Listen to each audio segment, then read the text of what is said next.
បាទសួស្តីលោកគ្រូទាំងអស់គ្នាបាទឥឡូវនេះខ្ញុំធ្វើវីដេអូពីរបៀបនៃការធម្មតាពេលយើង add keyboard យើង add មកតើណាការហើយពាក់ព័ន្ធជាមួយ keyboard យើងចូលទៅកាន់ system យើងចូលទៅកាន់ language and input អាហ្នឹងជាក់ស្ដែងយើង add មកមានអង់គ្លេសមានខ្មែរហើយប៉ុន្តែដល់ពេលយើងទៅកាន់ keyboard នេះយើងទៅកន្លែង search វាអត់មានទេមានន័យថានេះគឺវានៅជាប់Sunmi input អញ្ចឹងនេះនៅជាប់ CN CH ហើយនិង EN អានេះនៅលើ model V2S អញ្ចឹងដើម្បីដូរវាបានទៅ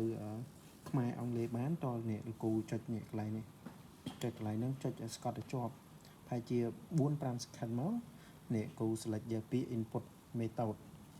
ចុចយក input method មកគ្រូ select យកអង់គ្លេសខ្មែរហ្នឹងមកចាប់ផ្ដើមនេះដូរ keyboard ឲ្យអញ្ចឹងវីដេអូនេះសង្ឃឹមថាលោកគ្រូអ្នកគ្រូទាំងអស់គ្នាយល់អរគុណច្រើន